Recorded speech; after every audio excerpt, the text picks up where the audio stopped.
Bueno, pues cada uno va a indicar diferentes cosas.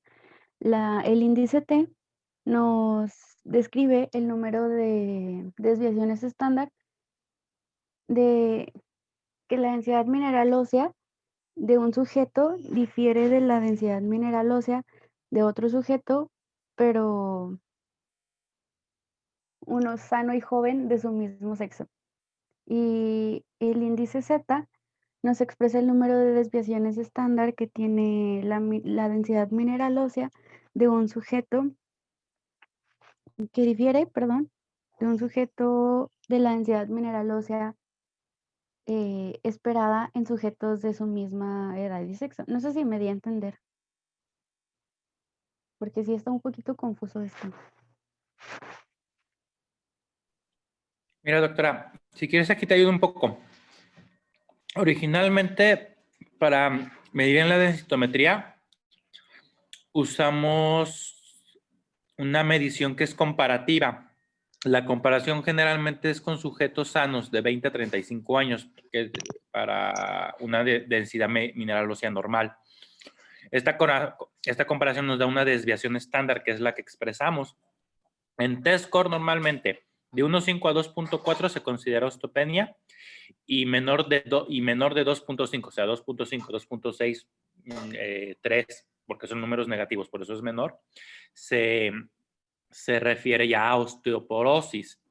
Se hace como que un comparativo en el Z-score más específico, porque aquí se hace ya la comparación con gente del mismo edad y género. Son como las desviaciones estándar que venden las percentilas de pediatría, solo que en este caso la desviación estándar no son percentilas, son en estos score, pero para que entiendan la diferencia. T-score es la comparativa con un sujeto sano de edad media, donde está la mayor densidad ósea. Z-score hace la comparación con alguien de la edad del sujeto, ya son unas tablas correspondientes de si este paciente tiene 55 años, se hace una comparación con la tabla de los pacientes que están de 50 a 60 años, se hace en ese rango. Se supone que por este motivo el Z-score llega a ser un poquitito más específico para personas adultos mayores, por lo menos mayores de 60 años, que ellos van a tener un test score por sí solitos más pronunciado, porque están comparando una densidad mineral ósea menor, que pudiese ser normal para su edad, con alguien que está en la máxima plenitud de su densidad ósea. Por eso el Z-score es más recomendable usarlo como comparativo para diagnóstico de osteoporosis en los pacientes mayores de 60 años. Esa es la gran diferencia. Y el T-score nos sirve para pacientes menopáusicas y premenopáusicas para poder hacer una detección de osteoporosis en esta población donde se espera que la densidad mineral ósea sea muy parecida al de la juventud. ¿Ok? Yo creo que ahí debieron entender un poquito mejor, ¿eh? Continúa. Gracias, doctor. Sí, bueno, aquí viene abajo también, por ejemplo, el T-score nos indica más la osteopenia y el Z-score la osteoporosis. Aquí, pues, la definición de osteoporosis está basada en cuando un sujeto presenta menos del 2.5 en el índice Z. ¿Le das a la siguiente, por favor? Bueno, aquí, como les mencionaba, los estudios de laboratorio pueden definir la existencia de condiciones causales para osteoporosis secundaria. Estas, pues, definen la existencia de las condiciones causales que están aquí en la tabla de la derecha. Pueden ser desórdenes endocrinos, gastrointestinales, hematológicos, renales, autoinmunes o bien fármacos que provocan daño en el hueso. Estos estudios van a ser recomendados en la evaluación inicial de todos los pacientes que estén en riesgo de sufrir osteoporosis. Y pues les mencionaba los marcadores de recambio óseo. Estos pues nos permiten evaluar el equilibrio entre la formación y la resorción ósea y también nos permiten verificar la eficacia de terapias en ensayos clínicos. Este se utiliza, pues ahí dicen ensayos clínicos, porque pues tienen un costo elevado.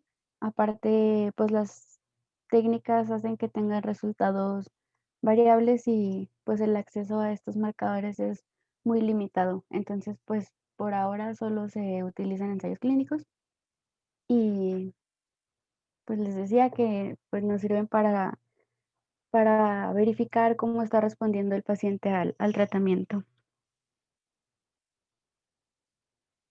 Le das a la siguiente, por favor.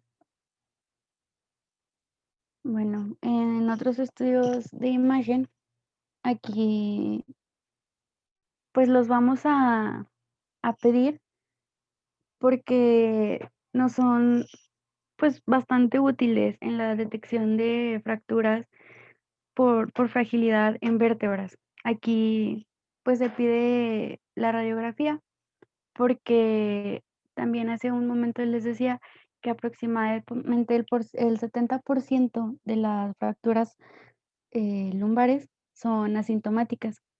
Entonces aquí vamos a pedir radiografías de columna torácica y lumbar para detectar y clasificar deformidades vertebrales que tengan, perdón, que sean consistentes con síntomas. En la imagen les pongo el método semicuantitativo de, de Genant. Este, pues nos evalúa una vértebra normal, que es el grado 0, la imagen de hasta arriba.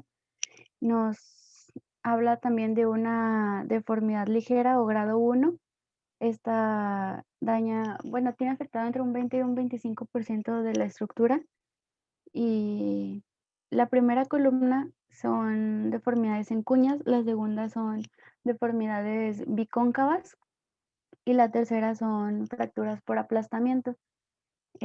Bueno, les mencionaba, una deformidad moderada o grado 2 es aquella en la que está dañada entre el 25 y el 40% de la estructura vertebral, y una deformidad severa o grado 3 es aquella en la que está dañado más del 40% de, de la estructura. ¿Sí? Aquí, pues el estudio estándar es la radiografía, pero aquellos pacientes en los que no se detectan bien las fracturas por radiografía, pues se recomienda el uso de resonancia magnética o tomografía computarizada, pero el estándar es la radiografía. Le das a la siguiente, por favor. Ok, aquí les enlisto otra vez los factores de riesgo divididos pues en varios grupos, como Los, aquí tenemos los factores del estilo de vida. Aquí el abuso de bebidas alcohólicas, la alta ingesta de sal, el tabaquismo, pues son condiciones que nos predisponen a la presentación de osteoporosis. Todo esto es lo que vamos a buscar intencionadamente en el interrogatorio que se le hace al paciente como valoración inicial. También vamos a interrogar las causas médicas y farmacológicas. Aquí, pues, el tratamiento con artritis reumatoide y, perdón, para artritis reumatoide y el uso de glucocorticoides son los factores más asociados al desarrollo de osteoporosis, en especial, pues, la prednisona, que haya sido, pues, utilizada en dosis mayores a 7.5 miligramos al día por más de 3 meses. Le das a la siguiente. En cuanto a las condiciones clínicas, pues van a ser distintas, entre ellas se van a encontrar las amenorreas atléticas, esclerosis múltiple, menopausia prematura, mielopatías, insuficiencia cardíaca, enfermedad pulmonar obstructiva. Aquí el más importante y pues el más sencillo de interrogar, pues es la fractura previa y los antecedentes familiares que de fractura de cadera, pues porque estos son los factores de riesgo más comunes y más, sí, pues más simples de interrogar. Y hasta la siguiente, porfa. Bueno, también las bibliografías nos mencionaban calculadoras de riesgo. La más, pues, utilizada, me parece, es la FRAX. Esta es una calculadora desarrollada por la Organización Mundial de la Salud y nos sirve para calcular el riesgo absoluto de sufrir una fractura osteoporótica en los 10 años próximos. Esta toma en cuenta diversos factores de riesgo y para un mejor resultado puede agregarse la medición de la densidad mineral ósea del cuello del fémur. Otra calculadora es la OsteoRisk. Esta únicamente toma en cuenta la edad y el peso del paciente y nos predice quién tendrá masa ósea baja, posterior al diagnóstico. Estas, pues nos mencionaba que son calculadoras que pueden encontrar online. Entonces, pues bueno, tienen varias limitaciones. Por ejemplo, el FRAX pues no toma en cuenta la dosis respuesta a varios factores de riesgo, como pues no toma en cuenta eh, el uso de glucocorticoides, tampoco el consumo de alcohol o de tabaco. ¿Sí? Le das a la siguiente. Y en esta tabla tenemos factores de riesgo divididos en mayores y menores. ¿Esto para qué nos va a servir? Pues para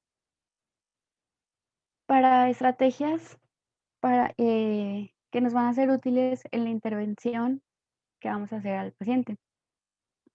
Aquí pues no hay una estrategia pues 100% validada, cada médico va a ir variando dependiendo de su juicio clínico y pues una estrategia es la estrategia del juicio clínico, que es la primera, la que tenemos hasta arriba. Esta se basa en el número de factores de riesgo de fractura que presenta el paciente. Si se fija en un riesgo mayor, pues es fractura previa, antecedentes familiares de fractura de cadera, una edad mayor a 65 años, un IMC menor a 20 kilogramos por metro cuadrado, que haya tenido tratamiento con glucocorticoides, una menopausia temprana, tratamiento con inhibidores de la aromatasa, caídas en el último año o bien pues osteoporosis en sí y factores de riesgo menor, pues que el paciente consuma o haya consumido más de 3 unidades de alcohol al día, que fume, que tenga diabetes tipo 1, artritis reumatoide, hipertiroidismo, tratamiento con inhibidores de la bomba de protones o malnutrición crónica y mala absorción. Y otra estrategia que tenemos es la estrategia FRAX.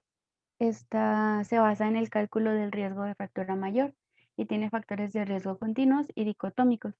Los continuos son la edad, el IMC y la densidad mineral ósea de cuello femoral. Aquí, como les mencionaba, pues es opcional. Y los dicotómicos, pues son el sexo, que haya habido fractura previa por fragilidad, antecedentes familiares, tabaquismo, tratamiento con glucocorticoides, artritis reumatoide, osteoporosis derivada de otra enfermedad o consumir alcohol más de 3 unidades al día. Aquí, pues en estas clasificaciones, la estratificación de riesgo va a ser en alto, medio y bajo.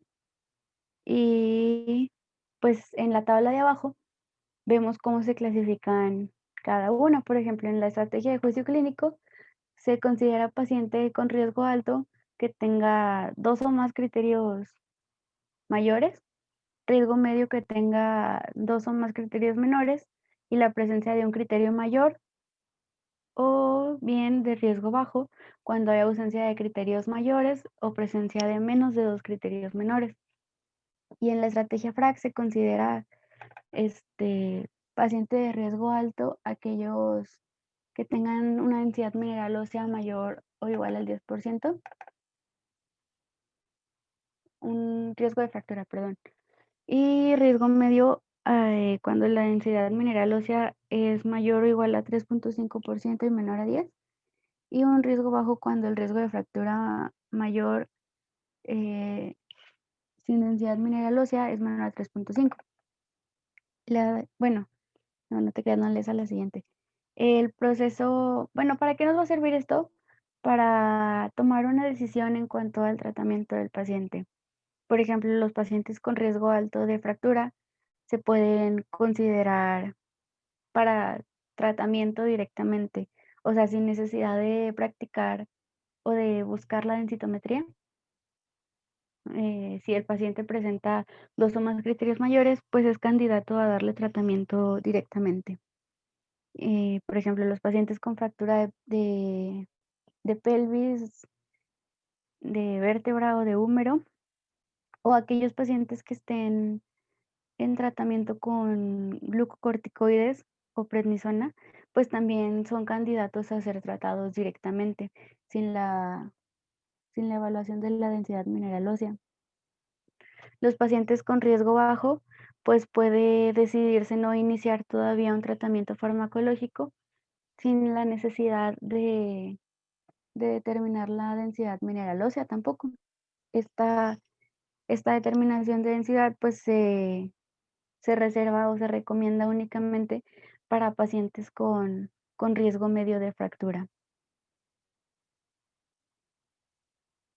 ¿Le das a la siguiente?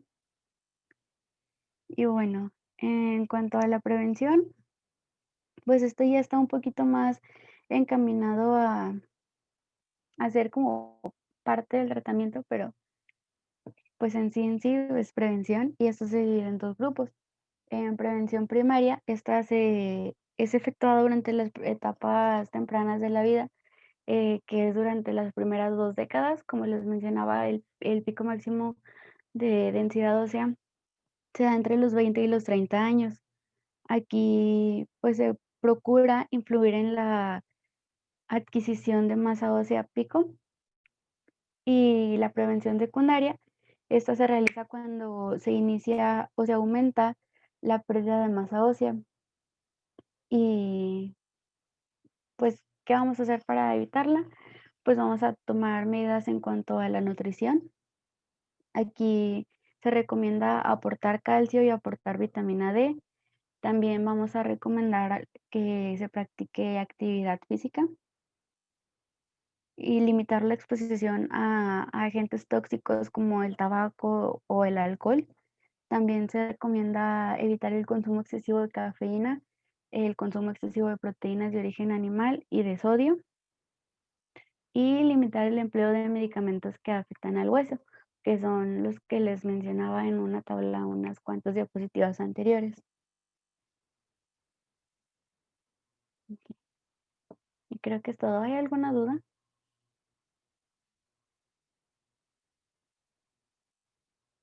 Muy bien, doctora. Ay, nos quedamos cortos de tiempo. Ya son 9:57. Voy a aprovechar nada más para dar una pequeñita plática. No nos queda de otra más que ver esto la siguiente clase, pero por lo menos ya solo falta tratamiento. De osteoporosis. Aquí, pequeños faltantes. Factores de riesgo. Bien importante, hay que considerar como factor de riesgo el estado nutricional del paciente. Aquí no lo refieren como el peso, como un peso menor de 58 kilos se considera factor de riesgo, pero esto tiene mucho que ver con el estado nutricional. Anteriormente, guías mexicanas lo tenían, pero ya lo quitaron, consideraban la multigesta como un factor de riesgo, pero esto es lo mismo, se va hacia el estado nutricional. Lamentablemente en nuestro país pacientes con multigesta son pacientes de bajos recursos, donde ya de por sí eran de bajo peso y pues empeoraba por el embarazo su estado nutricional. Realmente esa es la asociación. Por eso si ven guías, ya la guía mexicana de osteoporosis y todas las internacionales no ponen embarazo como factor de riesgo. Aquí lo que se aconseja para evitar una desnutrición, pues dar suplementación de calcio en el embarazo. Honestamente, es muy aconsejable después de la segunda gesta. En la primera no es tan necesario. En la segunda, porque muchas veces a partir de la segunda el periodo intergenésico es corto, así que aumenta el requerimiento nutricional de la paciente por tan cercanos las gestaciones, por ejemplo. Pero solo recuerden que eso, aquí lo importante es el estado nutricional. El segundo punto de los medicamentos, como mencionaba, todos los medicamentos de la artritis reumatoide se asocian a desarrollo de osteoporosis. Sin embargo, por mucho, los glucocorticoides son los principalmente asociados. Por eso es bien importante que recuerden que hay que dar prevención. Hay que hacer bien su estratificación y dar prevención en estos pacientes si ya llevan más de 3 meses tomando esteroides. Acuérdense que los comenté. Aquí pone su compañera bien específico. Más de 3 meses con dosis mayores de 7.5 miligramos. Todos los pacientes de artritis reumatoide. A fin de cuentas. Siguiente punto aquí. Las estrategias de prevención se basan mucho en los scores de densitometría. Hay que acordarse que la densitometría es útil cuando es de cadera y si no se puede, de columna lumbar, L4, L5. No, son completamente inútiles densitometrías de otra área del cuerpo. Columna cervical que se las pueden hacer de mano o de pie no nos sirven. Esas siempre van a salir alteradas. Entonces, solo tengan cuidado con ese detalle porque hay quienes tienen equipos viejos que solo pueden hacer en mano en pie. No, tiene que ser densitometría de columna lumbar o de cadera. Son las que podemos hacer ya el diagnóstico propio de osteoporosis. Usar la escala Frax más la densitometría te permite hacer una estratificación de riesgo bien importante. Yo sí sugiero que lo hagan. La escala Frax es universal. Es muy fácil conseguir en aplicaciones o buscarla directa en internet. Sale en la página de la OMS, de hecho. Y sí es una intervención adecuada para saber cómo dar manejo de prevención en estos pacientes. Esto se usa para escala de prevención y la densitometría se usa para diagnóstico y ya con diagnóstico decidir tratamiento. La meta en el tratamiento, a fin de cuentas, es evitar riesgo de fractura a 10 años. Esas son las metas que se buscan en todos los estudios, que es lo que ya se verá la siguiente clase. Con respecto a alimentos, aquí un punto importante, la cafeína se asocia a mayor desarrollo de osteoporosis. Generalmente la limitación es 2 tazas de café al día. 3 o más se ha asociado a mayor desarrollo, igual que el tabaquismo, hay que tenerlo muy en cuenta. Enfermedades altamente asociadas a osteoporosis. Puso una tabla grande su compañera, pero yo por mucha frecuencia. Hola, buenos días. Hola. Un segundito, ¿eh? Ahí voy. Claro, sí, ok. Sí, muchas gracias, ¿eh? Hasta luego, sí. Sí, les mencionaba, enfermedades que por mucho aumentan la frecuencia de osteoporosis son las enfermedades asociadas a trastornos renales, la insuficiencia, enfermedad renal crónica, que existe una alteración en la paratormona, se llama hiperparatiroidismo secundario. En este caso es un factor que acelera la osteoporosis en estos pacientes. También les mencioné la diabetes por mucho también se asocia a un incremento acelerado de la osteoporosis.